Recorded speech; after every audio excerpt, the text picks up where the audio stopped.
Among damp blades of grass or beneath the corner of a porch, you may come across a spider clutching a round white sac directly in front of its mouth. At first glance, it looks as though she is carrying an oversized piece of prey, or has become trapped with something that prevents her from hunting normally. But it is not prey. Inside that small sac are dozens, sometimes even hundreds, of eggs, and the mother spider carries them almost everywhere she goes, even though the burden slows her down, makes feeding more difficult, and leaves her more exposed to predators. What makes this behavior so unusual is that she does not hide the egg sac in a burrow or suspend it somewhere safe, as many other spiders do. She holds it directly in front of her mouth, where a single mistake could cause an entire generation to disappear. So what drives a mother spider to carry such a dangerous burden, and what exactly is she protecting those eggs from? This is not an accident, nor is it the clumsy behavior of a spider struggling to hold onto her egg sac. It is a deliberate form of maternal care commonly seen among spiders in the family Pasoridae, especially nursery web spiders found across Europe and their relatives in North America. Unlike spiders that wait for prey to become trapped in a web, these are active hunters. They hide among grass and leaves, then rush forward to ambush insects. But once a female becomes a mother, the mouth parts normally used to seize and handle prey take on an entirely different role, gripping the egg sac beneath the front of her body. She is not trying to eat it. Her fangs hold only the outer layer of silk, while the appendages around her mouth and supporting strands of silk help keep the entire sphere steady as she moves. In Pasora mirabilis, a single egg sac may contain around 150 eggs, and the mother carries it for several weeks. During that time, she does more than simply transport it. She repeatedly changes position in response to the surrounding conditions, almost as if she were regulating a miniature habitat for the developing spider embryos inside. But exactly what signals she is responding to is still not fully understood. Carrying the sac forces the mother to move with greater care, but the true cost of this strategy does not become clear until the final stage. And to understand why she still chooses such a dangerous method, we first have to look inside the egg sac, a tiny world she cannot afford to leave unattended for long. The shell is not sealed. The world inside that white sphere is anything but still. From the earliest days, the spider embryos begin dividing, gradually developing legs, eyes, and their first outer covering. They cannot escape, regulate their surroundings, or rely on a hard shell like a bird's egg. Their entire chance of survival depends on a material that looks more delicate than a strand of hair: spider silk. The first misconception is that an egg sac is simply a bag that keeps the eggs together. In reality, it is more like a protective chamber built from countless interwoven strands of silk. This structure holds the eggs in place, softens the impact of minor bumps, and creates an additional barrier between the developing embryos and the outside world. But an egg sac is not a sealed container. In many spider species, the silk is highly porous, allowing air to circulate while slowing sudden changes in humidity. Some types of egg sacs also trap tiny pockets of air between their layers. For nursery web spiders, this structure helps shield the entire clutch throughout the journey, but it cannot completely protect the eggs from temperature changes, fungi, parasites, or small predators. That is why the egg sac's most important layer of protection is not hidden within the silk. It is the creature carrying it, preventing an entire generation from becoming a stationary target. The cradle that moves. From the outside, the mother spider may seem to be carrying nothing more than a bulky load, but this behavior is actually a form of mobile egg care. Many spiders attach their egg sacs to a web, hide them beneath leaves, or leave them inside a shelter. Nursery web spiders use a different strategy. They turn the entire clutch into something that can escape danger with them. This also explains the strange position directly in front of the mouth. Wolf spiders usually attach their egg sacs to the spinnerets at the end of the abdomen, while nursery web spiders grip theirs with a pair of mouthparts called chelicerae. The round sac hangs beneath the front of the body, leaving all 8 legs free to cling to grass stems, climb across leaves, and change direction quickly when danger appears. In return, the mother keeps an entire generation within her immediate control. If a branch begins to shake, a shelter becomes unsafe, or a predator approaches, she does not have to return and retrieve the nest. As long as the mother escapes, the egg sac leaves with her. Anything trying to reach the eggs must first get past a venomous hunter with fast reflexes, ready to carry her entire family out of sight into the vegetation. That is the great advantage of an egg sac that can escape danger alongside its protector. But carrying it is not as simple as picking up the sac and holding it until the eggs hatch. As development continues, the sphere gradually changes from within. The embryos grow, their oxygen needs shift, and the moment when they must leave, the silk draws closer. Somehow, the mother has to recognize that the seemingly silent sac is entering an entirely new stage. And what she does next reveals a level of care far more sophisticated than the appearance of a wandering spider would suggest. When the egg sac speaks, the egg sac cannot keep itself warm, nor can it move away from a leaf heating up beneath the sun. So the mother spider must do it for the developing embryos inside. In Psora mirabilis, the mother may carry the egg sac onto the upper surface of a leaf during cool or cloudy weather where it can absorb more warmth. But when the sunlight becomes too intense, she moves it beneath the leaf or finds a more sheltered position.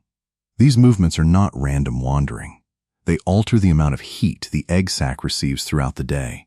For the tiny embryos developing inside, even small changes in temperature can affect their rate of growth and the amount of water lost through the silk. The mother cannot generate heat the way a bird warms its eggs, but she can choose where to place the cradle. Instead of warming it with her body, she uses the surrounding environment as a natural climate control system. As hatching draws closer, her behavior changes again.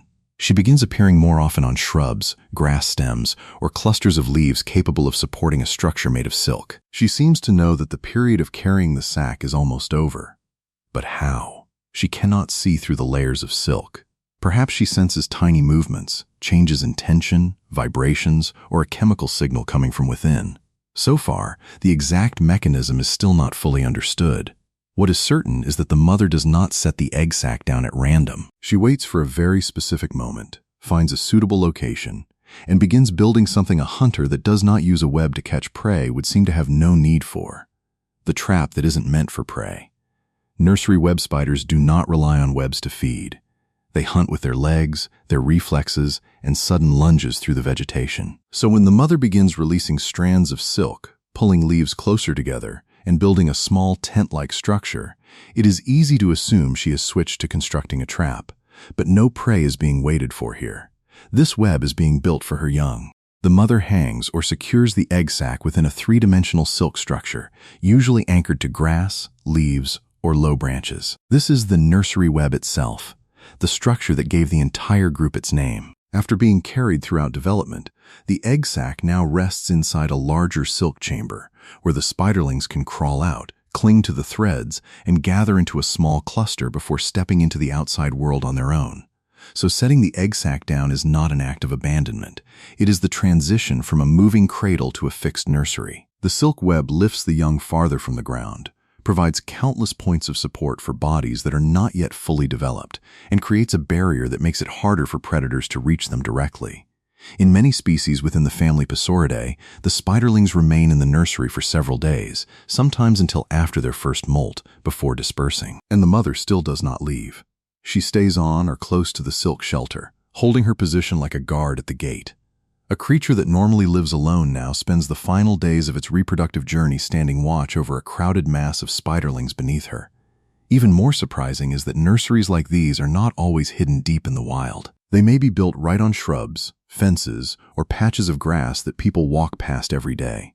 The garden's silent guardian. Those silk shelters may appear much closer to us than we realize. In Europe, nursery web spiders are often found in meadows, along woodland edges, among bramble bushes, and in sunny areas of low vegetation. In North America, their relatives also hide in tall grass, hedges, shrubs, and the transitional spaces between gardens and forests.